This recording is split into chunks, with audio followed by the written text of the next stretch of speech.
Welcome to the Shopify Happy Hour. On the Shopify Happy Hour, you'll hear from Shopify founders, operators, and experts on growth marketing strategies, lessons learned from the trenches, and other nuggets of e-commerce wisdom shared over a different drink each episode. Today, I'd like to welcome Ronnie Teja, founder of Branzio Watches, which produces versatile watches designed to be worn every day. Ronnie, welcome. Hi. Thanks for having me, bud. Of course. So good to have you on. So we were just talking about what do we cheers with? And we're going back and forth with coffee, protein shake. You've got a protein shake, I got a coffee, but I just had a protein shake. So let's talk protein shakes, man. What kind of how often are you drinking protein shakes? What exactly are you drinking over there? Yeah, it's a company that recently sold, in fact, for $1 billion called Ghost, and I kind of like the peanut butter protein. So that's what I have before I go to bed. So we are about 12 hours apart, I think. So I had usually all my caffeine is done by 12 o'clock. But before you go to bed, you have a protein shake, and that's my little treat to myself, like a dessert. That's awesome. Probably much smarter than drinking coffee. So yeah, we're about 12 hours apart. So 10 a.m. East Coast US. Ronnie's 12 hours ahead. So, slam or yeah, 11 hours ahead. So slamming coffee right before bedtime probably isn't the best idea. But yeah, what's nice about protein shakes is you can, depending on what you're doing, they are like a little bit of dessert. If you're not, I think for people who don't have a clean diet, if you're eating sugar all the time and lots of candy, you might drink a protein shake and be like, what is this thing? But if you're eating real food most of the time, protein shakes can be delicious. Yeah. That's why I do it. I've got a sweet tooth. So that's a really interesting thing that you bring up. Like I literally have a sweet tooth. So like before bed, I crave something sweet, but this is my substitute. That's awesome. And you sleep well having it right before bedtime? A little bit. I'll drink it through the night. I'll keep it next to the bedstand and then slowly. It's got creatine as well. So it's like literally like some muscle recovery, some all this fun stuff. So you feel a little better in the morning before you go to the gym. That's amazing. Well, good for you for adding creatine. A buddy was asking about supplements recently, and creatine is probably, if not one of the most studied, like, let's say, muscle enhancing supplements. It is incredibly safe. It is effective. But what's really nice too, outside of muscle enhancements, is there's some neurocognitive benefits too. So supposedly, if you have creatine in your system, not only is it good for your mind, but it can be protective against things like, so creatine is amazing. So good for you for drinking protein and creatine and staying healthy and smart. Good job. Thanks, bud. Appreciate it. Yeah, well, let's get things kicked off. You've got an interesting background. You've done a lot of stuff in marketing and e-commerce, and I want to hear about all of that. But let's start with e-commerce. You've got a brand, Branzio Watches, but how did you get into e-commerce? Yeah. It's an interesting story. And so I'm a first generation immigrant to Canada. So the accent still remains. I mean, as of now, today I'm 40 this year, so it's like 20 years of my life I lived in India, and the other 20 years of my life I lived in my newly adopted home of Canada. In 2005, my family called me up. I was doing a master's in London, and they said, "Look, we won the golden ticket." The golden ticket essentially meant that we were getting an opportunity to immigrate to Canada. And fair enough, we landed, it's every immigrant has a similar story. May 14th, we landed. May 15th, I had a job. My first job was basically picking blueberries. And I was this guy with a chip off his shoulder. I was like, well, you know what? I got my master's in economics. I'll have a job waiting for me and there'll be people waiting for me to do stuff. Lo and behold, my first job was basically picking blueberries. And basically, I had never done manual labor in my life before, right? So I was like, holy shit, what is this, right? So it was pretty humbling. So it was me basically standing in a field picking blueberries at like 5 in the morning to like 5 in the evening. And to be really honest, I did it for 3 months. I didn't do it for too long, but like I was a really bad blueberry picker because I could only make like 40 or 50 bucks a day. Whereas like all the other folks who were there, they're like these old Indian aunties and uncles, and they were making like 150 bucks a day. And I was like, shit, I really suck at this. But it's a humbling experience. I knew what not to do. So it was good in that sense, right? And then basically like over the next couple of years, I basically, taught myself online marketing, reading blogs, and I remember this is like when I landed in 2005, my sister was going to university in Canada and she was like, hey, you got to check out this thing. It's called YouTube. And I was like, what is YouTube? And she's like, you can watch whole movies on this. And this is like before the DMCA and all this fun stuff. And she was like showing me movies and you could literally, and I was like, remember 2005, man? I mean, people are going to like laugh at me for but it's like, this is the first time I've seen like you can stream stuff online and you don't really need to download it. And it's like, what? what? This is like awesome. So I was like, okay, there's some future in this thing, but we don't know exactly what it's going to look like. And so I basically like, taught myself online marketing, like I said, with blogs. Got my first job at HSBC. Second job was at Best Buy. And Best Buy was a fantastic experience because I was a media buyer, like a media buyer for a company called Future Shop, which is Best Buy's other brand in Canada. And I used to get like a budget of like $5 million. That's 5 million mistakes I got to make on a day, on a yearly basis. And basically from 8 a.m. to 8 p.m. every day, I would be thrown campaigns. And I learned retail from Best Buy because Best Buy is really good at pushing out deals, like 3 deals a day. You need to know who to target. You need to know how to do this. And I worked with Facebook and Google on a daily basis, just pushing these deals left, right, and center, left, right, and center. I was like, holy shit, this is amazing, right? And so that's how I got started. And then I basically worked there for a couple of years and I said, look, I want to do something by myself. And then somehow in a magazine, this is the era of magazines, unfortunately, I opened up The Economist and I found out that the margins in watches, quartz watches specifically, was about 80%. And I was like, shit, why am I not doing this? So I was looking around for a job, or it was like a job, 10 grand in the bank account, and you try something and see how you go about it. And that's how I got started, man. That was me. And, I'll take, sorry if I spoke too much, but that's exactly how I did. It was no job, next chapter of my life, 10 grand in the bank account, go work for somebody else or try and take a chance on yourself. So that's That's amazing. I love the start. So we got to go back to the blueberry story. I think lots of people, myself included, can learn and get motivated about what you do want to do by working in something that you don't want to do. And I've had a fair amount of, manual labor jobs and things where I'm like, ooh, I do not want to be doing this for the next 60 years. Like this is super hard work. So were you getting paid by like the bushel of blueberries or something? yeah. It was basically what they would do is by the end of the day, you would have to like go and weigh these buckets in, and you would weigh, and they would pay you by the weight. So you can imagine how much weight I was pulling. Not much, to Gotcha. be honest. Gotcha. Yeah. I mean, it's.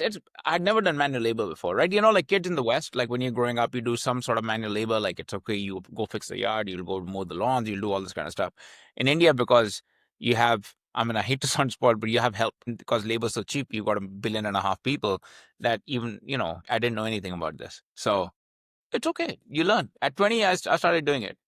I was Gotcha. pretty So late to what? the, yeah. So how has that affected you now when you look at blueberries? Do you enjoy them? Do you appreciate them I more? Well, love how is them. that? I love them. Till the time I don't have to pick them, I'm good with them. That's awesome. Yeah, they're super tasty. They're good for you. Yeah, it's a And nice rich in antioxidants, man. I'll take them. antioxidants, and it's a nice reminder that like this whole digital marketing thing is really nice. Awesome. Okay, so fantastic. Mm. At Best Buy, sounds like that was a really cool time in your life from learning e-commerce and retail. Was there anybody there who was showing you the ropes, or were you literally learning everything online, figuring stuff out as you went, and then you had this budget that you could then test with? Yeah, so there's a couple of things that have happened there, right? So let's say three things happened. Number one, most of my education came from like Google and Meta reps who were there. They were the guys who would explain to me what to do, what not to do. Remember, this was a time that in Canada, I could buy the homepage of Facebook for like 30 grand. Like I could literally take over all impressions, 100% impression share on Facebook for $30,000. Imagine trying to do that today. I'd be like, holy shit, this is crazy, right?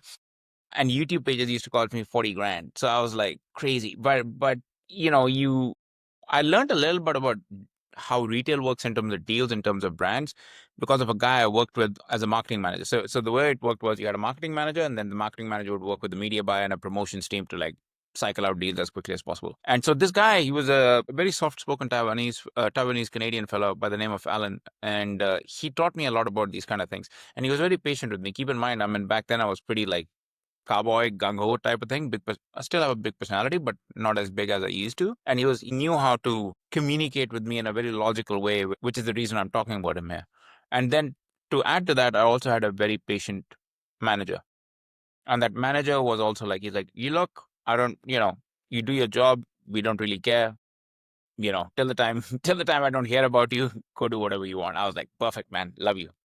And so it ended up being so it was a good way of like doing it. But like in terms of most of my education, like coming back to that question, was mostly through Google and Facebook reps and online. But imagine this is 2012, right? This is like the heyday of online advertising.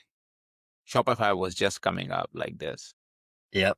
That's amazing. Yeah, I remember the days where you could buy full page takeovers on some of the big platforms. I used to call on Facebook to buy ad space before they were actually selling ad space. I was like, Yeah, come on, guys, like, I just want to buy some pop-ups. It's no problem. They're like, oh, let's go talk to Mark and figure this out. And yeah. yeah, was trying to get pop unders on And Facebook, but Microsoft's teams in local markets used to lead Facebook sales.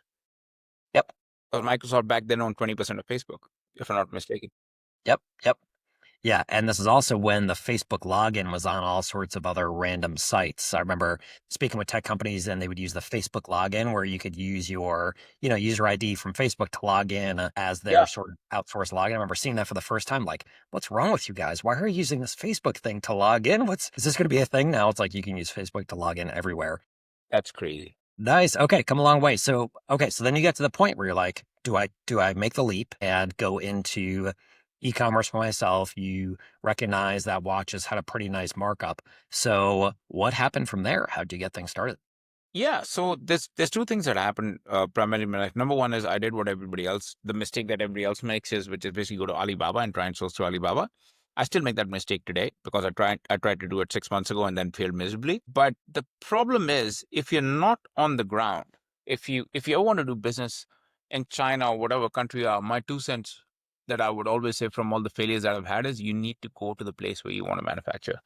And what you have to be wary of is there's middlemen, right? Which is traders, which is fine. I mean, that's there's no harm in making a buck.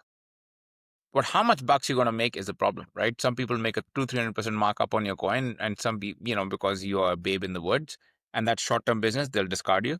Or some people will make a 20% markup, and then you'll be friends forever.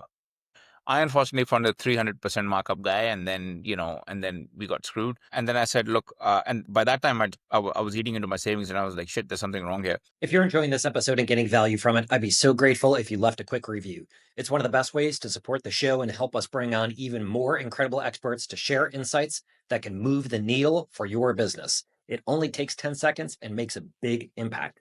Thank you so much for tuning in and for joining us on the Shopify Happy Hour. So then I found out that there in Hong Kong, every year there's a watch and clock fair. It happens twice a year. And so I called up a buddy. Of course, I was bootstrapped. So I called a buddy, and bootstrap is code for poor. And then basically called up my buddy and I said, look, can I come crash on your couch? He's like, well, you're welcome to come. So I basically ended up crashed on his couch surfing. And I was supposed to stay like a week. I ended up staying a month while this fair was going on. I mean, it's a big fair. Like it happens for over 2-3 weeks, right? Ended up at the fair every day. I used to go and comb each and every stall, ask questions, ask questions, right? Like it's like every floor. Like these guys on like by the end of week 2, they knew who I was. They're like, this guy is he's a tire kicker, he's wasting our time, blah, blah, blah. But there was one guy, right? At the end of the day, there was this one gentleman who was there and he said, do you want to see how watches are made? I'm like, yeah, I'd love to. And he said, come on down. He says, he was as enthusiastic. Come on down, come on down and see my watch factory, hoping that he'd get like a little bit of business. But then long story short, he invited me to his house, which was a big mistake. I ended up staying with him for another couple of weeks, right? So I ended up spending time with him, his family. And at the end of it all, I said, look, I don't have much money. And he was a bit disappointed there, but I told him my plan to sell online, use Facebook ads, to scale using everything, right? And he said, I'll tell you what, he says, if you want the cheap and cheerful stuff, what I can do for you, right, is that I have all these OEM stuff that a customer doesn't want. Why don't I just put your logo on this and I'll give it to you for free, right? You just pay for the logo printing. I said, sure, right? So your cost of market entry is basically like maybe $1,000 for 2,000, 3,000 watches, which is next to nothing. So you're like, perfect. This is like a sale. So you take what you had, which is about $5,000-6,000, you put it back into the Facebook ads machine, and then you just watch it grow. I got lucky because of the kindness of my friend in Hong Kong, this factory owner, and that was mostly it, right? Because nobody would have just given me something like at these giveaway prices. Well, I would say it's more than luck, right? You leverage what you had. You leveraged a relationship from a buddy. You had the initiative to go over there and find where all of these watch manufacturers would be. And then you spent weeks learning the inside scoop of how watches are made. And I imagine, what makes a quality watch versus a low quality watch and what are the important things to Yeah. look for when you're purchasing. And then you built a relationship with the manufacturer. cut you a killer deal. So that's amazing. Okay, so you get a couple thousand watches, you've got some budget to invest in Facebook, and then where do things go from there? How do you grow from there? Yeah, lots of fun failures along the way. Number one, PayPal banned my account within a few weeks of launch because PayPal thought I was up to no good, and that's what happened. Number one. Number two, Stripe Stripe held my funds. That was for 50% of the funds. So I was like, this is a cash flow business, man. I need to keep reinvesting money. I think it was like, so we were growing pretty quickly, and then you know, the powers that be, which is platforms, basically started holding on to the money. Facebook, well, not Facebook was okay. Got an account ban, but got it back after a few weeks. So it's like all these things, because I'm a babe in the woods, right? I don't know all these things that are going to happen. And the thing is, you're starting your business, so you're stressed out. So, you got to maintain your Facebook account. You got to maintain your PayPal account. You got to maintain your Stripe account. You got to keep all these guys in good standing. You got to do all the shit, and then hopefully things come through, right? It's an interesting process. I mean, the PayPal thing ended up being good because the Canadian dollar dropped against the US dollar. So I got like, it was 1.2, I got 1.4 back. So it was like a solid 10% return for 6 months of PayPal keeping my money. Shopify was just coming up. So Shopify made things a lot more interesting. The problem is also like there's a lot of people out there, I'm sure that for entrepreneurs who, and this is something I think I've learned over the years, that people like, same example as Chinese suppliers. They occur anywhere in the world, right? People who do short term business, people who basically come in, they overcharge you, they overquote you, and then they basically screw you, and then they disappear, right? Has been my experience with contractors and everybody else. To this day, I just trust people at face value because I think that's what humanity is all about. Because I believe they're good people, but what they do with their karma is their problem, right? My job is to trust people the first time they say their story, and then of course there's a few things that I think personally that happened. I think the first thing, if I were to recall, was sorry, if I'm just recalling it, is I burnt out. I burnt out within 3 months because that's what not a lot of people will tell you, right? I can tell you all these stories of guts and glory and the roads are paved with gold, but it's also like I was John from customer service. I was John from on email. I was the guy. Now that people are telling you we call cart abandonment calls and stuff, I was the guy. I used to proactively do it in 2014 myself, and my accent was a lot deeper, so they thought it was a scam call from India, which I don't blame them for. That's okay, man. It's funny. And what else was there? And I was sitting around trying to figure out how to code, and I couldn't do it. So I had this Ukrainian developer who spoke next to no English. So we were communicating via Google Translate, which kind of was interesting. And then 3 months in, I hit the bottle, man. I was like, shit, I need to de-stress. And that was probably the worst mistake, right? Because nobody teaches you these things. Like entrepreneurship's a roller coaster, right? It's like I don't drink now. It's been 5 years or 6 years for the better, but it's kind of like nobody explains that roller coaster that goes on in your head and the roller coaster that's happening in your life. And I wish there was somebody who could have told me about it. But luckily, I had a friend who basically read about, the Tim Ferriss 4 work week. He knew the whole BA situation, introduced me to remote working employees in the Philippines and India. And from there, I kind of understood, okay, well, I don't need to do everything. I can source a bunch of stuff out here, which is pretty good. That's great. So you mentioned a couple of things there. One is treating people the way you sort of would want to view humanity. And if somebody doesn't react well to that, if they kind of show their cards and they're not being good people, that's in their karma, not yours. I love that, where you don't want to alter who you are in case you're dealing with somebody who might not be the best person or the best long-term business person, but you're still going to act as if they are. So that's fantastic. And I also love that you're keeping it real about entrepreneurship, because it can be a super lonely ride and a very tumultuous one. Lots of ups, lots of downs, and especially if you're on the if you're on the solopreneur path. So what did you do to get out of that rut? Was it as simple as a friend recommended the 4-hour work week, and then you started to learn, hey, I can do some of this, I can outsource some of this stuff, and I don't have to be as much in the weeds? Or was there other stuff that you did to get out of it? I think the first thing was I actually just asked him because it's okay. So I know I should have read the book. I still have not read the book. I literally just went and talked to people who've read the book and asked them how exactly they set up their processes. I learned by osmosis. In my case, osmosis basically means that I'm going to talk to Dan, or I'm going to talk to the three smartest people I know in this field, and I'm just going to go learn from them. Maybe I'll just probably sit next to them, and by definition of their smartness, I'll get smart, right? Do you know what I mean? So I just learn by talking to people. I'm not a guy who's gonna. Now you got GPT, which is far more interesting. Trust me, and it's changed my life.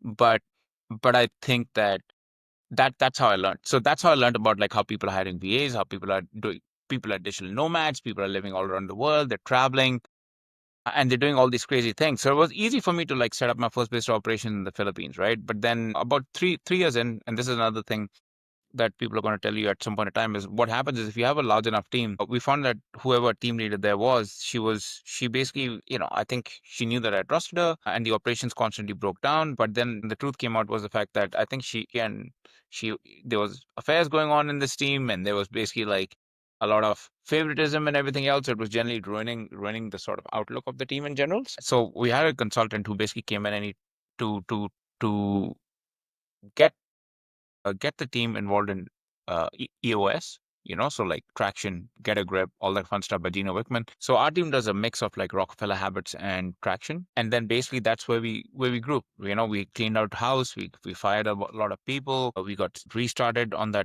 this journey of like trying to get A players and trying to got it, want it, and has the ability to undertake it. So that's how we got started in that process, and that took about a year to sort of settle in and do. I mean, I was fired from my own company for a couple of weeks. They're like, look, you're the guy who's going to keep breaking down processes. You need to go take a chill pill. Maybe we'll run things here. And it was good. I mean, 2 weeks of, I was good. I was good on the Slack front because I was made to delete Slack on my phone because I would constantly just like be on it.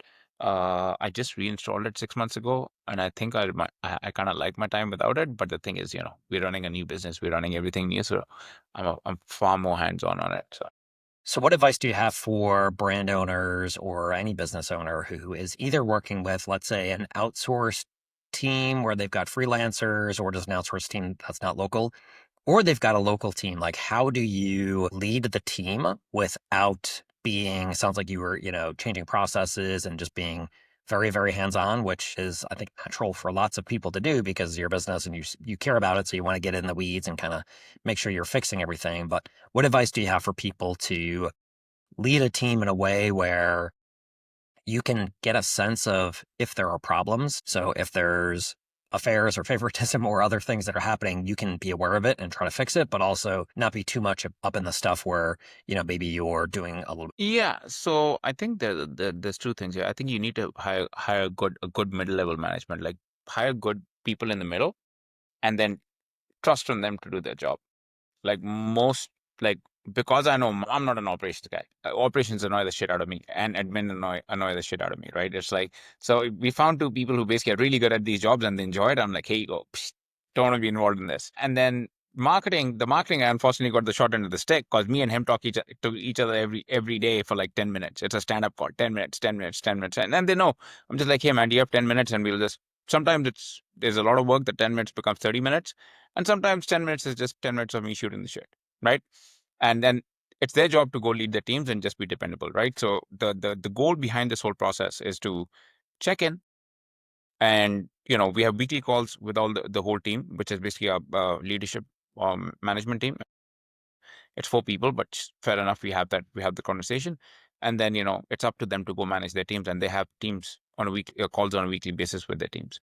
It's important that we always focus on what the long-term vision of the company is. It's always important for them to understand why they're working and what that sort of purpose is going to drive. Over a period of time, it's also about like, our goal is to enrich these people's lives. And the question is, how do we do that, right? So it's not always monetarily. Everybody defaults to monetarily. I've done that a lot of times. But I think it's also the fact that you need to emote with everybody. If somebody's mom is sick or daughter is sick, you got to go out of your way to make sure that you are able to, as a employer or a company, give them the best healthcare that you can, right? So if you hear something like that happen for any employee, you just don't ask questions, you blindly just do it, right? It's that's always been my, I guess, the way I work, or that's how we work in general as a company. So if there's something that like a calamity befalls you, or the floods in somebody says things, okay, what can we do? How can we help your family? How can we help your immediate family and friends? That I think goes a long way. Well, that's a great way to be in personal relationships and professional relationships, and leading a team even more so important. So good for you for doing that. So when did you start, Branzio? What year was that? 2015, mate. So about 2015. it's a decade in business. 10 years. Got Gotcha. my So 10,000 hours now.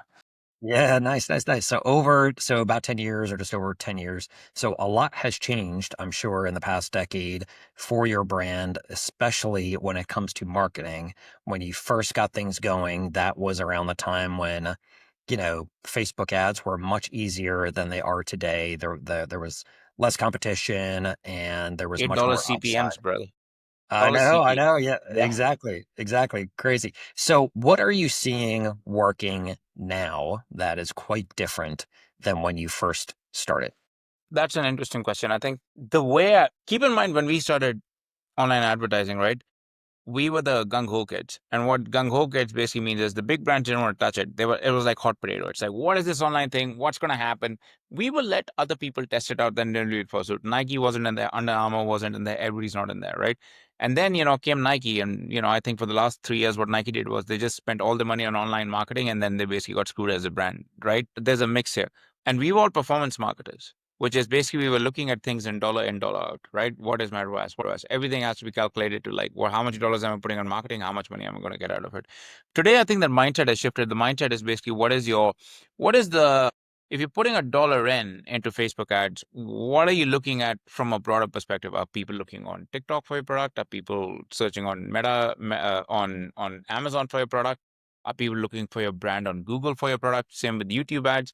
It's just all encompassing, right? I mean, I think 2013, 2015, when I started advertising the first time, the average, you could put retargeting limits on your audience, and that retargeting limit was between 8 and 12, right? After 8, people will get annoyed with it. Now, 22, 30, 32, you don't really give a shit. I think now it's more like the more I show this to you, the more annoyed I want you to be so that you remember what the top of mind brand recall is, right? So that's another thing that's changed. So, the overall ecosystem, when I think about like advertising and when I think about marketing is like, performance driven media doesn't exist anymore. I think it's more like an all encompassing thing when you got to look at the complete picture because, you can't be pigeonholed into one platform. Everybody just switches over from all these platforms on a daily basis, right? The second thing that I realized was, of course, what is the value of the brand? We failed miserably at it. I'll be frank. I think we're okay. I think we've done okay at it. I think we could have done a lot better. But that's something I'm educating myself on at the moment, which is basically like, hanging out with people, be like, look, explain this to me. Because it's very hard to go from a performance driven mindset to a brand driven mindset. Once you get to the brand driven mindset, which is basically how you tell a story, how you evolve, how you are able to give the people the reason why, the organic stuff, and it's a waterfall effect, right? So I would say I've maximum been able to be a good performance marketer with an e-commerce brand, but I still have a lot to learn from a brand marketing perspective. I'd love to give you all this big spiel, but I don't want to bullshit anyone. That's Well, it's good to be self-aware, and we all have gaps. We all have things that we're good at. All have things that we need to learn. And what's fun about working in digital or just marketing in general is that there's always something new. Even if you think you know something, it's going to change in 6 months. Yeah, I like that you're talking about branding versus performance marketing because for a long time it was very much there were the performance marketers, and then there were the brand marketers, right? And the brand marketers were looking at things like awareness and creativity and homepage takeovers as a way to just yeah. get in front of lots of people, have lots of reach. And then you can also get into like outdoor and sponsorships and all sorts of other things, but it was kind of hard to track ROI for that stuff. And then you've got your direct response marketers who are very much, yeah, we'll spend $1, we got $3.4 back, and we're going to scale that as high as possible just to have a cash machine. But I agree 100%. I think we're living a little bit in the world of people will say the term brand performance, right? Where it's like you've got to grow your brand, you've got to tell your story, but you've also got to do it in a way that's profitable because otherwise you don't know if you're spending money and if that is going to be a return. But some people have said that a nice way to think about brand is if you turn off all of your performance ads or just all of your paid ads, what happens? And are you still going to generate sales, right? And that is a good, I guess, sign of how strong your brand is. And that includes like organic search results, organic branded search results, what your organic social looks like. And every brand is going to be a little bit different. But I think that's one nice way to look at, I guess, the long-term health of a brand is to say, okay, if we turn everything off, do we just stop making sales in that moment? Or are there some sales that are still going to come through and are people still interested in the brand after we stop the performance marketing? Correct. Awesome. Awesome. So what are you seeing now from a let's stay within the lens of performance marketing and generating as efficient of growing e-commerce sales as efficiently as possible. What are you seeing work well now? Are there certain platforms you're seeing outperform others? Are Yeah. you seeing certain strategies outperform others?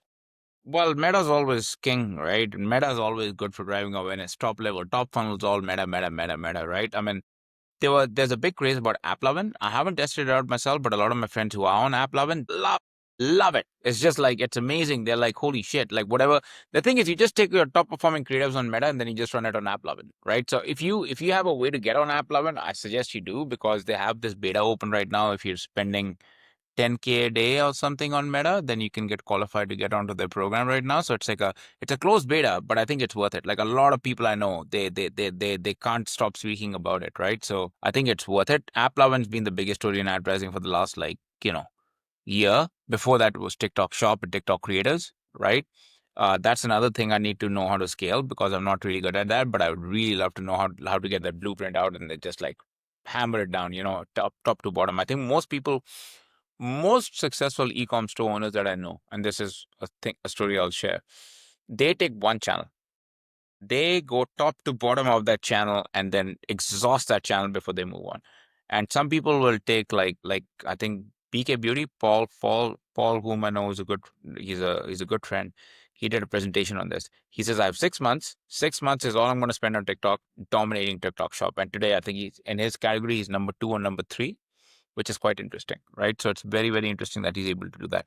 And most people are switched on, focus on that. 6 months, right? Just day in and day out. You become a student of the game, right? And that's all you're going to do. If you want to crush influencers, that's 6 months. You just crush influencers. If you want to crush creators, you just crush creators for 6 months. You can't do 10 things in one go. And that's where we all fail. If you're enjoying this episode and getting value from it, I'd be so grateful if you left a quick review. It's one of the best ways to support the show and help us bring on even more incredible experts to share insights that can move the needle for your business. It only takes 10 seconds and makes a big impact. Thank you so much for tuning in and for joining us on the Shopify Happy Hour. That's great insight. I think that's good for personal goals too. If there's a certain hobby you want to learn, whether it's playing the piano or learning another language, just going all in instead of spreading yourself too thin with lots of different hobbies or things that can be distractions. So one thing you mentioned earlier is that ChatGPT changed your life. What are you doing with AI now and how are you using it for personal I'm and doing professional use? I think I'm doing what everybody else does, which is basically create a lot of meta static ads after the Chat GPT's last release. Like it's become like a drug. Like in between my sets at the gym, I find myself making like ads on my phone with Meta and giving it prompts. I swear to God. And it's like my trainer's looking at me like, what is wrong with this guy? And I'm like, shh, don't judge me. I just want to create some Meta ads at the gym. I know, man. This is my life right now. I think there's a lot more applications than just creating meta ads, right? All our company data is analyzed by it. All the creative analysis that I do for meta ads is done on it. All the LTV projections and calculating like what do you call it, blended ROAS targets are done on it. I think I use it as a therapist. I use it as somebody to talk to back and forth about business decisions. I use it like, act as a McKinsey consultant and tell me about XYZ, tariffs are going to hit. What are the other routes that I have? What can I do? Blah, blah, blah. So there's daily things, there's personal things, there's like, shoot the shit things or, hey, tell me a joke or something. It does have really good dad jokes if you want to know. So I promise you can ask him for some. Or them. I don't know what open, is it a guy or a girl? I don't know. Them, I guess is the right word. Ask ChatGPT for it and then there's all this fun stuff, right? So it's like it's literally you have the world. It's what Google did to us in 1997. In India, I remember in 2000. Okay, so not 97. Well, Google launched in 98, and then 2001, 2000, 2002, 2001. Google ran a front page ad in the Times of India, right? Which is basically back then when we had news and people used to read newspapers, and they literally said, "We will beat Yahoo search by." I think it was like by at least 2 seconds. If we don't beat them, you'll get an hour of internet free, which is basically, so they give you coupons to go to internet cafes. This is when internet cafes were a thing. So as a student, you're like, well, I'm going to go test this out for $25 or off. The Indian Army is like, good deal. We'll go check it out. And then we tested it, and that's how Google got its first customers. Crazy. And then we're going through this thing with OpenAI. I mean, it's not just OpenAI. I mean, remember 6 months ago, everybody used to talk about Midjourney for AI generation. Nobody talks about Midjourney today, right? It's gone. It's dead, right? Claude is still there. Claude is a better prompter. Claude writes better prompts than GPT. Claude does better copy than GPT. Claude does a lot of things much better than OpenAI. But then on the other side, you have Magnus, which does deep research better than GPT, for example. So there's 2, 3 tools to play with, I think, on a daily basis. But if you're a layperson, I think then stick to ChatGPT. It's pretty good. It's a good driver of free traffic, by the way, like for organic SEO. How so? So my background is in SEO, not, it's a little bit. I would say I know a little bit, but not as much as like a lot of my friends. Like again, osmosis, right?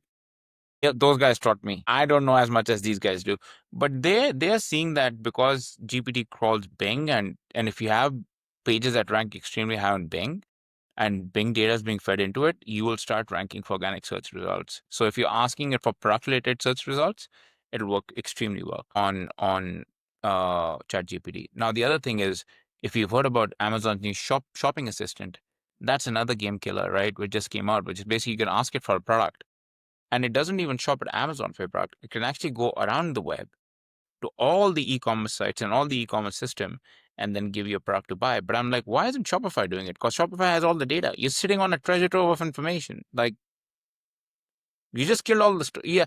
Overnight, what you've done is you basically changed e-commerce. Like, you don't, I mean, Meta got eaten for lunch, dude. So yeah, I don't know.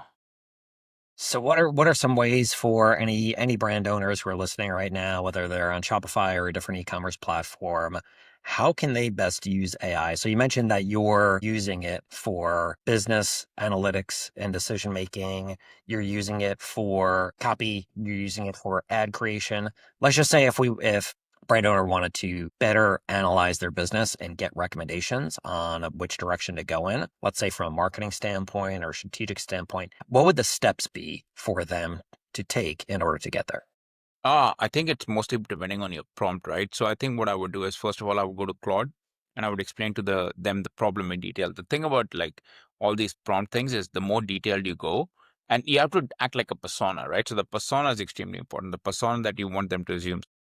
If you're looking at like SEO, let's take an example. It's like, oh, act like Neil Patel, the number one SEO in the world, or whatever it is, right? Or like 2, 3 guys. I mean, Neil Patel's not number one. I'm sure there's smarter guys out there, but he's got the number one brand personality for that, right? And then you can just say, okay, take that and then act like so and so. Give me an AI generated content strategy that I should be executing for the next 3 to 6 months.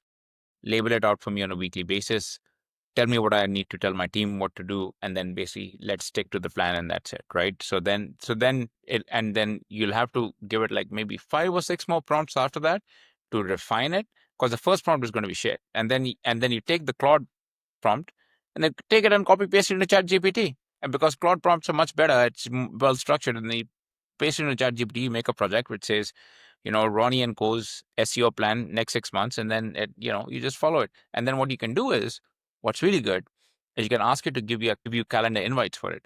So then you can make it into a Gcal or a Apple Cal invite, so that every morning you have this notification waiting for you on what you should be doing, and then what you need to execute at what point of time in the day to sort of fill it up for you. I'm a workaholic, so like I usually have, like, I think like in my calendar, most of my stuff starting at 7 till 10 is all booked up with blocks, which says, okay, so just to give you an example. So for example, like in the morning, there's a block for, high output work. Like this is just booked for in high output work.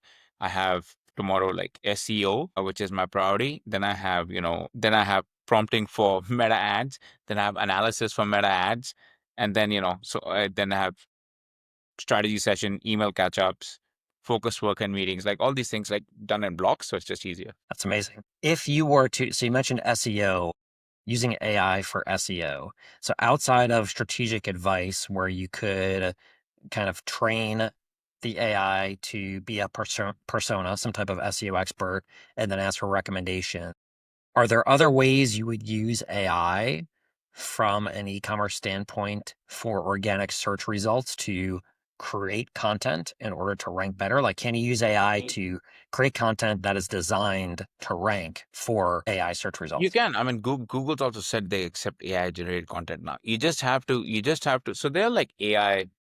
There was a thing where they had this AI penalty where Google didn't like duplicated content because everybody's going to go to ChatGPT and get the same content. So what you do is you basically take the content, then you put it in Claude, and then you basically get Claude to rewrite it as a non-duplicated content expert. So basically, then it will rewrite it as a non-duplicated content expert, and then you double check it on. There's different websites out there where you can actually check, hey, is this an AI deduper? Will Google detect this as AI generated content? If it doesn't, 99%, then you're good to go. Push it live. Love it. Love it. Right. If you were starting over and wanted Yeah. to build a business, let's say to your first seven figures, and you're focused on some type of e-commerce business, you had a shoestring budget, think back to, 10K to get things started. What would your game plan be? What would that look like? Well, I am in that phase. I'm rebuilding another business, and I can tell you what I did. Number one was I flew to China. I went to meet with suppliers. I found the lowest cost product that I needed to do again because I'd made that mistake the first time of trusting people, and then basically set up a supply chain line. And all I needed to do was put my eggs in basket with one supplier whom I know can produce 50 different variations of the product that I want. So I knew that if I want to launch, so for example, for Q2, I have 20 new product launches to do, and they have everything boom on a weekly basis ready to go. So if I can outsource that, I can outsource fulfillment. Then what I can focus on is the things I like, which is meta ads, running traffic. Of course, I was a little late to the funnels game, which is more like how to make good funnels. So I think understanding good funnels and good offers is really important because it sets you apart from everybody's e-commerce store. Everybody just thinks it's a race to the bottom, but I think showing value as to why you're doing certain things is extremely important. Yeah. How did you choose the niche that you're in for the new brand? Margins, man. It has to be two things. You need a with the CPAs that you see on Facebook today, you need something that's at least 80% margin, 60 to 80% margin plus product, or you need something that is very subscription heavy. Without those two, it's going to be impossible to sell because you're going to get eaten for lunch on Amazon. That's for sure. All right, let's move to the speed round. So each answer about 60 seconds or less. Sure. Oh, this will be an interesting one based on what you said before, but what is one of your most recommended books that you've read? Uh, you know what? I would say it's The Big Short or Barbarians at the Gate. The Barbarians at the Gate I actually like because that's about a hostile takeover situation. I remember my sorry if I go over on this, but my guilty pleasure is reading books about financial crime. That's fun. That's a good way to, I guess, have insights in case you ever have suspicions about financial crime happening at your You're right. at your I business. don't know why. I just find it interesting. Nice, nice, awesome. So, what is an under the radar product or brand that you've used and like, but most people don't know about? Ooh, that's quite interesting. What did I buy recently? I mean, look, I'm a watch guy, right? So I can talk about like, oh, you know what? I'm gonna blow your mind with this.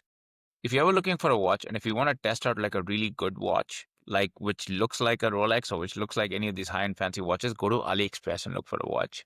And you can buy the same watch for like $100. I buy my watches sometimes on AliExpress. I'm in the watch business and I still go to AliExpress to buy watches because some of these watches, the Chinese watchmaking industry is growing like this right now compared to Switzerland. And they're doing so much cool shit. And for like $100, you can't really go wrong.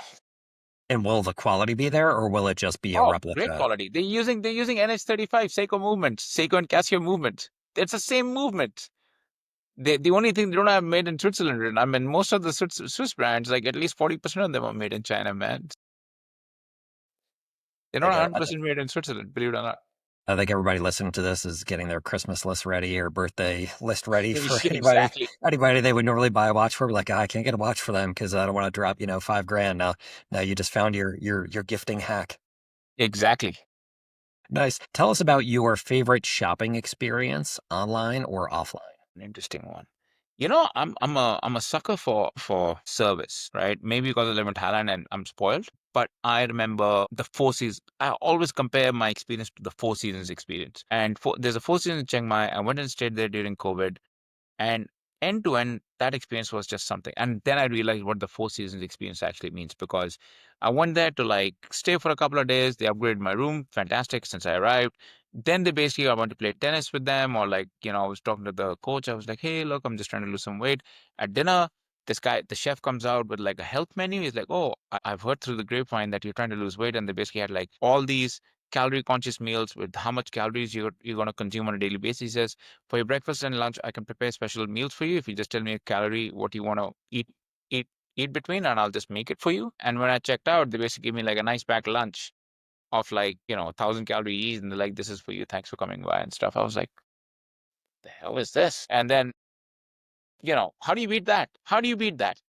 How do you beat that? You can't. Yeah, I love it. It's they're experts at listening, and then they find one nugget and then going all in with it and just understanding the customer better than most other brands. That's Yeah, fantastic. I wish we could do this in ecom, right? I wish there was somebody who could dial in your customers every day and just be like, hey, thanks for being a part of our brand, or like, what can we do to make it better? Some guys do it better than others, but not to that level of Four Seasons, right? Yep. What's one thing in life you do better than most people just naturally, and how do you do it? I don't know, man. I'll do a lot of shit things. I think one thing I might be able to do naturally better is connecting people. I'm a connector. So, which is like, if you know somebody, if you're looking for somebody who knows somebody and be like, hey, do you know somebody who does this? I'm like, maybe, right? I like to connect people. So in Malcolm Gladwell's realm of things, I'd be a super connector. That's the way. So how do you do that? How do you know who to connect to who, and how have you built your network to have enough people in it where you can connect people? Yeah, yeah. I'm not very shy of going to talk to people, right? So I'll just usually talk to people about what they do, what they can, or I'll ask people to, hey, like, hey, do you know somebody who does this? And then I'll go approach them. Pretty social in that sense. But then when people want to be connected to someone, I'm always like open to that, right? It's like, hey, let me just. I think this is something I learned from a friend in Hong Kong, where his name's Roman, he's in e-commerce, and he basically said he always gives, and he's very open at giving. So this is something I took from him maybe 4 or 5 years ago, which is basically like, you just give freely. Don't worry about the ROI, because some people want to take skim a connection commission. And I think it's kind of bizarre if you do that to mates, or if you do that to people, and I'm just like, oh, here you go. Whatever you guys do together, it's your problem. I'm out of the situation. That's basically it. Fantastic. Ronnie, we're going to wrap up in a minute, but I got to say there's a reason why I have this mug for my coffee today. So this is the saying on it is good things come to those who go out and fucking hustle. And I think it's Yeah, very appropriate for this interview with you because you're a hustler, man. You're out there getting it. You got several businesses. You've been in e-commerce for a while. You're doing a lot of stuff with marketing, AI. You're doing some super cool stuff. So I think it was meant to be that I pulled that mug out. So thanks, bud. before we wrap up, where can people connect with you to learn more? Well, yeah, I mean, it's always good. You can just go to Google, type in my name, Ronnie Teja. You'll find on my LinkedIn, my Instagram, everything on there. It's just quite easy to. Awesome. Fantastic. Ronnie, thank you so much for bringing Branzio to market, all the other businesses that you're invested in and bringing to market as well. Thanks for sharing your expertise and insights with our audience on artificial intelligence, marketing, e-commerce, all of it, and for joining us on the Shopify Happy Hour. Thanks, bud. Appreciate you.